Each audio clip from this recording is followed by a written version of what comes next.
পরমাণু বিদ্যুৎ কেন্দ্র উদ্বোধন হলো। আমরা শুনলাম যে খালেদা জিয়া স্বপ্ন দেখেছে, তারেক জিয়া বাস্তবায়ন করেছে। আমি ঠিক জানি না যে তারেক জিয়া হাতে কোনো আলাউদ্দিনের চেরাগ নিয়ে এসেছিল কিনা, যে পরমাণু তাপ বিদ্যুৎ কেন্দ্র হয়ে যা বললেই হয়ে যাবে, সেটা না।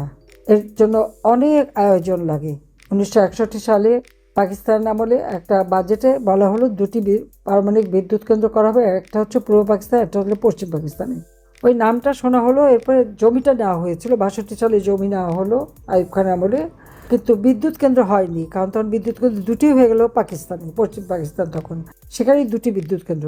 সেই তো ওই জমিটা পড়া। স্বাধীনতার পর আপনি উদ্যোগ নিলেন, এমনকি ডক্টর ওয়াজেদ, তিনি নিউক্লিয়ার সায়েন্টিস্ট ছিলেন, সেও এই প্রকল্পে ডাইরেক্টর হিসেবে কাজ করেছে। অনেক আয়োজন, আন্তর্জাতিক সংস্থার সাথে নেগোসিয়েশন, এমনকি IAEA এর সাথে নেগোসিয়েশন, ভিয়েনাতে তাদের লোক আসে, দেখে, পরীক্ষা করে। এগুলি আমরা একে একে সব করে সেই 96 সালের থেকে এই পদক্ষেপ নিই। বারবার এখানে আন্তর্জাতিক প্রতিনিধিরা এসেছেন, কারণ নিউক্লিয়ার পাওয়ার প্ল্যান্ট আমরা করব, আমরা নিউক্লিয়ার অস্ত্র ব্যবহার করব না। সেই চুক্তিতে আমাদের স্বাক্ষর করতে হয়, জাতিসংঘে করতে হয়, সেখান থেকে প্রতিনিধি এসে দেখে যান। এভাবে অনেক কিছু করেই কিন্তু এই পাওয়ার প্ল্যান্টটা আমরা করি। এটা নিয়ে অনেক খেলা, অনেক অপবাদ শুনতে হয়েছিল। তবে আজকে যখন আমার করা, যেমন র্যাডার, বাংলাদেশে আমাদের কোনো আন্তর্জাতিক র্যাডার এমন ছিল না যে আমাদের আকাশ ব্যবহার করছে, কিন্তু সেখান থেকে বাংলাদেশ কিছু পাচ্ছে না। এই র্যাডারও কিন্তু থার্ড টার্মিনাল করার সাথে সাথে এই র্যাডারটা আমরাই করি। প্রথমে যখন টেন্ডার দেওয়া হয় এবং PPPতে দেওয়া হবে বলা হয়, তখন এটা প্রায় 1800 কোটি টাকা লাগবে। এত টাকা লাগার কথা না। তখন আমরা সরাসরি ফ্রান্সের সাথে কথা বলি, কারণ ফ্রান্সের থ্যালাস গ্রুপ এই র্যাডারটা তৈরি করে দিয়েছিল পুরোনোটা। নতুনটাও আমি চেয়েছি তারা করুক। তখন তাদের সঙ্গে আলোচনা করে তখন মাত্র 600 কোটি টাকায় এই র্যাডার স্থাপনের কাজ আমরা শুরু করি। ফ্রান্স সরকার আমাদের সেই সহযোগিতা দেয়। আপনারা চিন্তা করতে পারেন যে কত টাকা আমরা বাঁচিয়েছি রাষ্ট্রের। যদিও শোনা যায় আমি মেলা টাকা নাকি পাচার করে দিয়েছি, কিন্তু প্রত্যেকটা প্রজেক্টে আপনারা দেখবেন আমরা আলোচনা করে করে করে করে আমরা দাম কমিয়ে কমিয়ে আমাদের খরচ কমিয়েছি, এবং এর মধ্যে অনেকগুলি আমরা নিজের টাকায় করেছি। কারণ কোভিডের সময় আমাদের কিছু রিজার্ভ জমে যায়, সেখানে আলাদাভাবে একটা ফান্ড আমি করে দিই, ইনফ্রাস্ট্রাকচার ডেভেলপমেন্ট ফান্ড। তার মাধ্যমে টাকা দিয়ে পদ্মা সেতু থেকে শুরু করে বিমানে আমরা যে 11খানা প্লেন কিনলাম, 22টা প্লেন দিয়ে বিমান চলছে, এয়ারপোর্টের উন্নয়ন করা, আন্দারমানিক পায়রা নদী এগুলি ড্রেজিং করা, সবই আমরা করেছি। সেখানে কিন্তু অন্যের কাছে ধার নিতে হয়নি। বাংলাদেশ ব্যাংকে থেকে 1% ইন্টারেস্টে সার্ভিস চার্জ, যেই সোনালী ব্যাংকে টাকা দেওয়া হতো, সোনালী ব্যাংক 1% সার্ভিস চার্জে টাকা দিত। দুর্ভাগ্য যে পদ্মা সেতু টোলের যে টাকাগুলি, সেগুলি কিন্তু শোধ দেওয়া হচ্ছে না। কোনো প্রজেক্টের টাকা ঈদের দিনে 4 কোটি বা 12 লক্ষ টাকার উপর সেখানে টোল আদায় হয়, কিন্তু একটা টাকাও কিন্তু ট্রেজারিতে যায়নি, সেটা দিয়ে লোন শোধ হয়নি।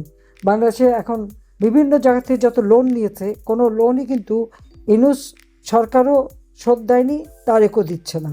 অর্থাৎ ঋণের বোঝাটা বাঙালির মাথার উপরে চেপে রেখেছে। অর্থনীতি আজকে ধ্বংসের পথে, যেখানে 7%-এর কাছাকাছি আমরা GDP রেখে এসেছিলাম, 450 বিলিয়ন মার্কিন ডলার, যা 2006 সালে ছিল মাত্র 70 বিলিয়ন মার্কিন ডলার। সেই 70 বিলিয়ন মার্কিন ডলার BNP আমলে ছিল, সেটাকে আমি 450 বিলিয়ন মার্কিন ডলারে উন্নীত করেছিলাম। তার সাথে যদি আপনি এখন আমাদের উপর বদনাম দিল, তার দেবপ্রিয় প্রথম বলেছে, এখন দেখলাম তারেকও সে বলল পার্লামেন্টে, তার মানে কি দাঁড়ালো, 234 বিলিয়ন পাচার করেছি, 450 বিলিয়ন আমি রেখে এসেছি, মানে প্রায় 700 বিলিয়ন। তো 70কে আমি 700-তে যে উন্নীত করলাম, তার জন্য তো একটা ধন্যবাদ পেতে পারি। আর 234 যদি আমরা পাচারই করে থাকি, তো কোথায় পাচার করলাম? তারেক জিয়া, খালেদা জিয়ার পাচার করার টাকা, সেই টাকা উদ্ধার করে কিন্তু আমরা ফেরত এনেছিলাম, এবং FBI এসে তারেকের বিরুদ্ধে সাক্ষীও দিয়ে গিয়েছিল। খালেদা জিয়ার নাইকো কেসে তার বিরুদ্ধে সাক্ষী দেওয়ার জন্য তারা প্রস্তুত ছিল।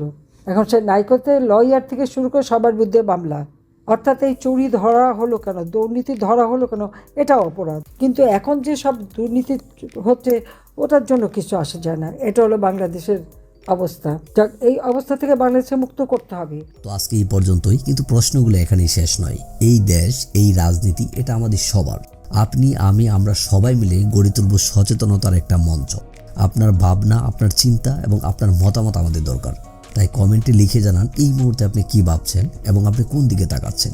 রিপাবলিক অ্যান্ড পলিটিক্স কেবল খবর বা বক্তব্যের জায়গা নয়, এটা একটা ভিন্ন মতের প্ল্যাটফর্ম। এখানে প্রশ্ন করার সাহস আছে, সত্যের পেছনে ছুটে চলার স্পর্ধা আছে। চ্যানেলটি ভালো লাগলে অবশ্যই সাবস্ক্রাইব করে পাশে থাকুন, কারণ একটা ক্লিকেই হতে পারে হাজারো অন্ধকার ভেদ করে আলো খোঁজা শুরু। ফিরছি পরের পর্বে আরও খোলামেলা বিশ্লেষণ নিয়ে। সে পর্যন্ত সবাই ভালো থাকুন, সুস্থ থাকুন। আল্লাহ হাফেজ।